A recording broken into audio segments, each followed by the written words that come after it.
తెలంగాణ ప్రజలకి, హుజరాబాద్ నియోజకవర్గ ప్రజలకి మరియు మైనారిటీ సోదరులకి సోదరులకి అందరికీ పేరు పేరున నా నమస్కారాలు తెలియజేస్తా ఉన్నాను. సమ్మక్క జాతర అని మా సొంత గ్రామం వీణవంకలో జరుగుతుంది. ఆ జాతరలో మొక్కులు చెల్లించుకోవడానికి నేను, నా సతీమణి, నా బిడ్డ మరియు మా దళిత మహిళా సర్పంచ్ గారు మొక్కులు చెల్లించుకోవడానికి పోవడం జరిగింది. ఆడ మేము మొక్కులు చెల్లించుకున్న సందర్భంలో రేవంత్ రెడ్డి గారి ఆదేశాలతోని ఈడ ఉన్న మా జిల్లాలో ఉన్న సిపి గారు మరియు హుజరాబాద్ లో ఉన్న ఏసీపీ గారు, జమ్మికుంట రూరల్ సిఐ గారు ఏ విధంగా మమ్మల్ని అవమానపరిచిందో, ఏ విధంగా గద్దెల మీద నుంచి ఈడ్చుకపోయారో మీ అందరూ కూడా చూసారు. ఆ ఫ్రస్ట్రేషన్ లో నేను సిపి గారిని ఒక మాట అనడం జరిగింది.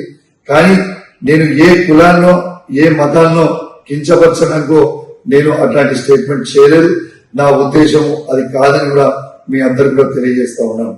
ఇలా ఒక్కసారి ఆలోచన చేయండి. ఆ ఫ్రస్ట్రేషన్ లో, ఆ ప్రెషర్ లో, ఆ టార్చర్ లో నేను ఒక మాట స్లిప్ అయితే కావచ్చు. కానీ నేను వాళ్ళందరికీ కూడా దానివల్ల ఎవరికైనా వాళ్ళ మనోభావాలు దెబ్బతింటే వాళ్ళని నేను పర్సనల్ గా అపాలజైజ్ చేస్తూ సెలవు తీసుకుంటా ఉన్నాను. జై తెలంగాణ, జై కేసీఆర్.